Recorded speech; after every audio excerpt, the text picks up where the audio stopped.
Now let us find all the super keys and candidate keys in a relation.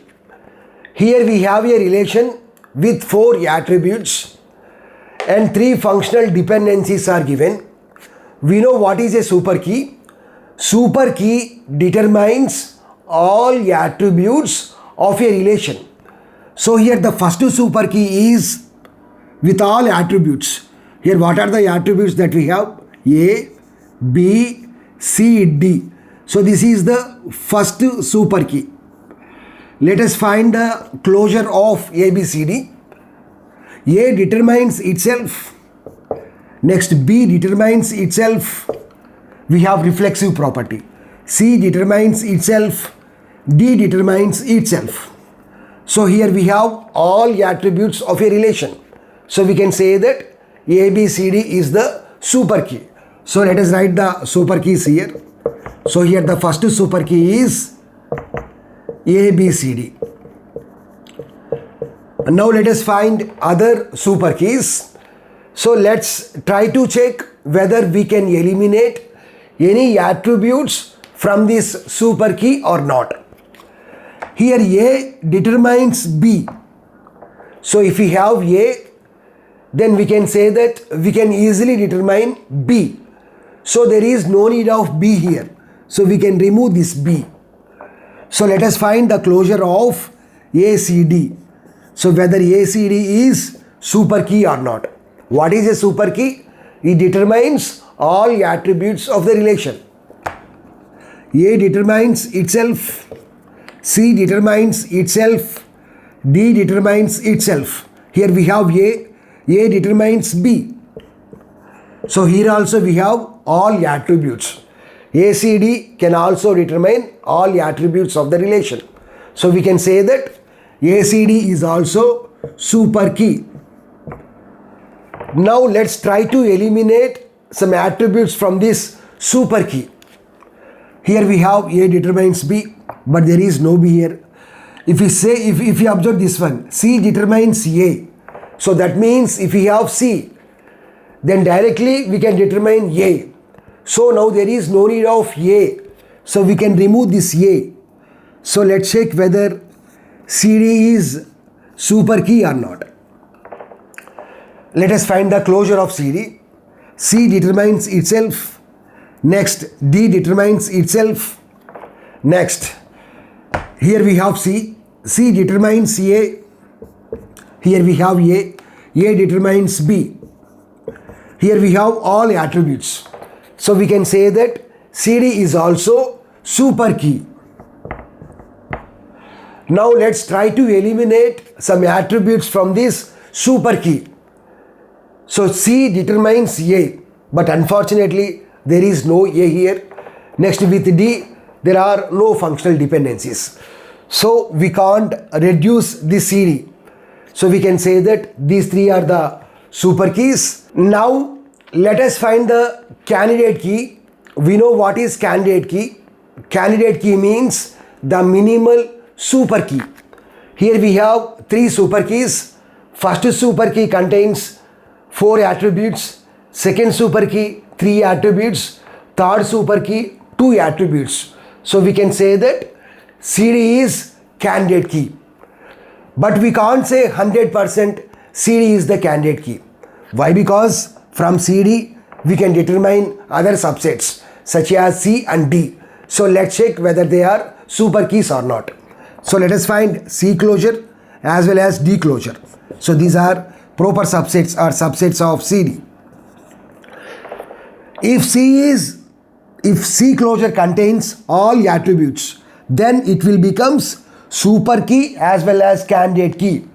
Why? Because in CD we have 2 attributes, whereas in C we have only 1 attribute. Candidate key means minimal super key.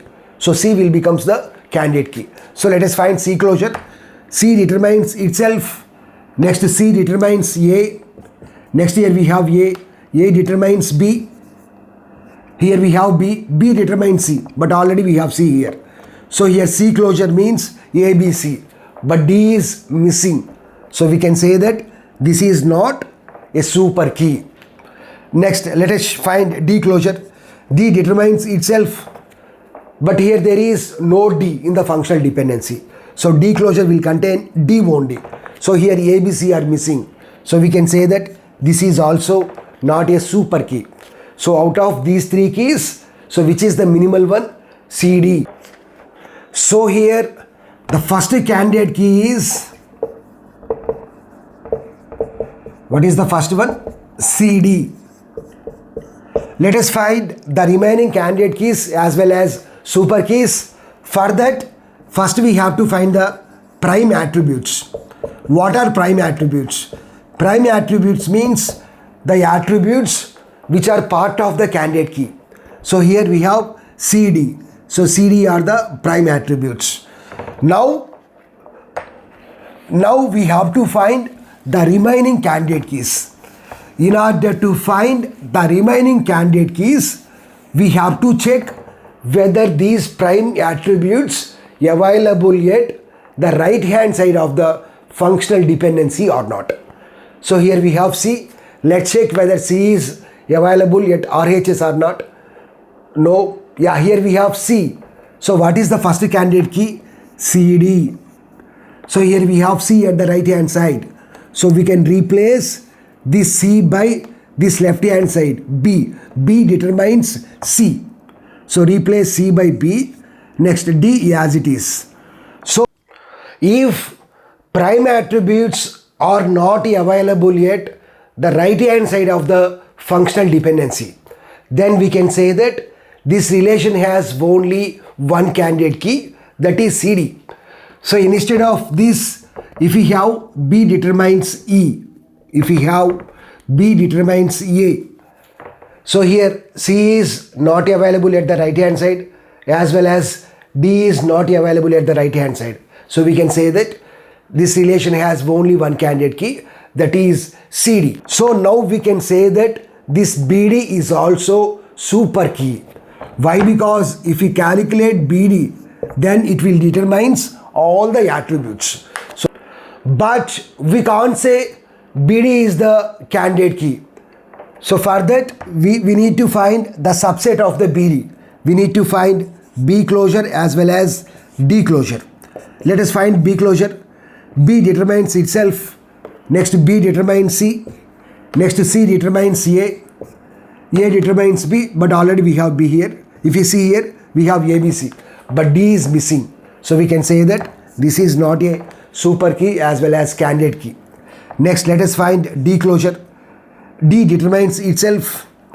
Next, with D, there is no functional dependency. So here we have only D. So remaining three attributes are missing. So we can say that this is not candidate key. So we can say that this BD is also candidate key. So BD is also candidate key. Now let's check whether there are any candidate keys or not. For that, we have to find the prime attributes. So already prime attributes are C and D. So what is the new candidate key? B and D. So let us add B attribute to the set. Next D, already here we have D. So there is no need to write D one more time. So now let's check whether C is already over, whether D and B are available at right hand side or not. C is already over. D is not available at the right hand side, but here we have B. B is available at the right hand side. So we can replace B by A. So replace this B by A. So AD. So now we can say that this AD is the super key. But we can't say this is candidate key. For that, we have to determine subsets of AD closure. So subsets of AD are A as well as D. So let us find A closure and D closure. So A closure, A determines itself. Next here we have A determines B. Next here we have B determines C.